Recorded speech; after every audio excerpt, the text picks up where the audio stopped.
Welcome back to the Lights Out podcast. Bedtime stories for boys and girls for when the lights go out. Good evening, boys and girls. Are you ready for bed? Are you all snuggled up and ready for another Lights Out bedtime story? Well, you're in for a treat tonight, because tonight's story is called The Gruffalo's Wife. That's right, inspired by the Gruffalo and the Gruffalo's Child. And if you've read the Gruffalo's Child, you'll remember that he went out into the snow to find the mouse that tricked its dad and got tricked again by the sneaky mouse. And so, this story that I made up is the follow-on from the Gruffalo's Child, and it's called The Gruffalo's Wife. It was improvised, so the retelling might be a bit not as good as the original ones, but let's have a go. Are you ready? Once upon a time, when the Gruffalo snored and snored, and the Gruffalo's Child was feeling less bored, the Gruffalo's wife was wanting to know where her child had been coming in from the snow at this time of night, and so she woke up the child with a mighty fright. "Where have you been?" she screamed to high heaven. "Just playing outside. I thought it was 11. And when she screamed louder, she smacked Dad on the head. He woke up, rubbed his bump. "What's going on? Go back to bed." "Go back to bed? Speak to your child. Coming in at this time of night, how could I be so mild to let him wander in from the snow? I still want to know, where have you been? Where did you go?" And so, the Gruffalo took one look at the child, and the child took one look at his dad, and both of them, rather sad, told the story of the mouse to the wife and the mum, who is queen of the house and far from dumb. And the Gruffalo's wife went to put on the kettle to make a cup of tea while the two boys settle. "So you boys, big and small, tell me about the mouse. Do tell me all. And don't even think about telling any fibs, or I'll cook you up into Gruffalo ribs."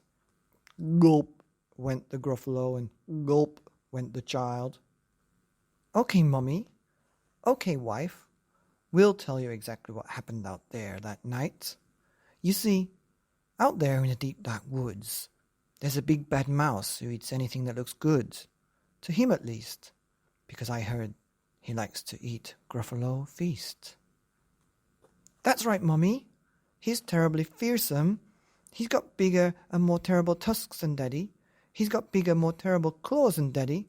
And he's got bigger, more terrible teeth than Daddy. Look!" And as the child gestured to Mom, Daddy was feeling a bit less glum, for a problem shared is a problem halved. And after a while, the wife started to laugh. "Oh, ha, ha, ha. No need to hide. Dear husband and child, sounds to me like you've been taken for a ride. Let me go and see where the mouse is tonight, because I'm the Gruffalo's wife. I'm the Gruffalo's wife, that's right. Don't you see? Nobody dares mess with me. Nobody dares mess with the wife of the Gruffalo, the mother of the child. That's right. I'm the Gruffalo's wife, and I'm wild." And so the Gruffalo's wife, curious and wanting to know, stepped outside into the cold of the snow, for she was the one who didn't want to hide from the mouse who had taken her family for a ride.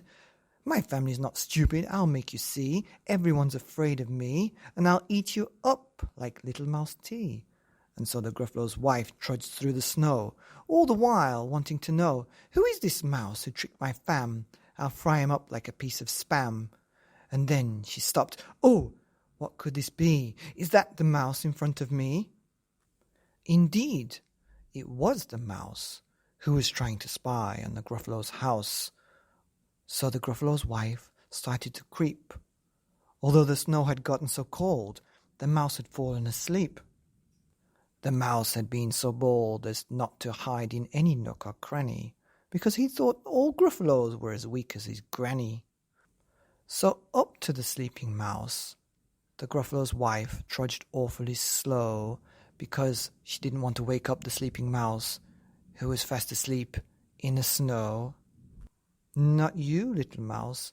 You won't get away from me. I'm going to eat you up for my tea. Tomorrow. I think that's right. Tomorrow I'll do it. I'll keep you on ice until I cook you." And so the wife of the Gruffalo picked up the mouse by its tail and took him back to her house, where as soon as she entered the door, she went into the kitchen and threw the mouse into the fridge and started itching. "Oh, this dirty, terrible, stinky mouse! I bear to see him in my clean house." And as the mouse lay frozen in the freezer, the Gruffalo and the child tried to please her by setting the table. "At this time of night? Don't be silly, get back to bed, you silly Billy." And then she sneezed, and sneezed again. "Are you okay, Mum? Do you want some ibuprofen?" "No, don't worry about me. Just go and lie down beside your dad.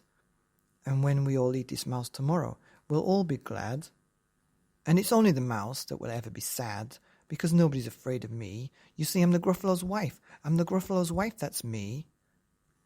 And then she sneezed again, and again, and again, and again, and a tear rolled down her cheek. And she said, "Even though nobody's afraid of me, I think I've got an allergy to mice. To mice! Oh no, I'm allergic to mice.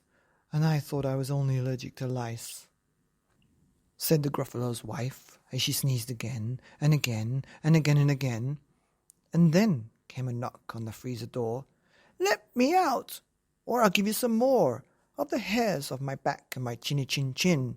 With the amount you're sneezing, how can you have me for your din?" said the mouse, shivering cold, in the freezer box, in the house, in the cold, in the snow, in the dark, in the deep dark woods, where nobody in the situation ever felt good. You see, the mouse was frozen, and the wife was sneezing, and the daddy and the child, well, they were just babies sleeping. And so with one huff and puff and a big push with all his might, the frozen mouse opened the fridge freezer door and fell onto the kitchen floor. And after he fell, his hairs flew up high and into the Gruffalo's wife's eye. And golly gosh, you know what happened next. She sneezed and sneezed and sneezed again, and then more, as she sneezed, and the mouse thawed into a puddle. He was feeling not bored, and he tried to scramble and scramble outside, and thank his lucky stars, because he almost died in the kitchen that night by the Gruffalo wife's knife. But he was quite lucky, because she sneezed and sneezed and sneezed again, and he was able to run back to his den, past the fox and the owl and the snake. "Where are you going to, little brown mouse?" "Oh, for goodness sake, I just almost got eaten by the Gruffalo's wife, who nearly chopped me up. And I've just thawed out from the fridge freezer. Look at me, my tail's all bent and blue, and all green." "Well, I'll come and eat you," said the snake to the mouse. And the mouse slapped the snake and said, "Get lost," and ran to his den, never to be seen again. The end. Hope you like that improvised version of The Gruffalo's Wife, inspired by the Gruffalo and the Gruffalo's child. And it's a story about the mummy, the Gruffalo's wife, who was angry because her child came in so late from the snow, having been tricked by the mouse. But she wasn't going to be tricked. But she did in the end, because she was allergic to mice, and he escaped. Okay, see you tomorrow for another Lights Out Bedtime Story here on the Lights Out Podcast. Bedtime stories for little angels like you. Good night.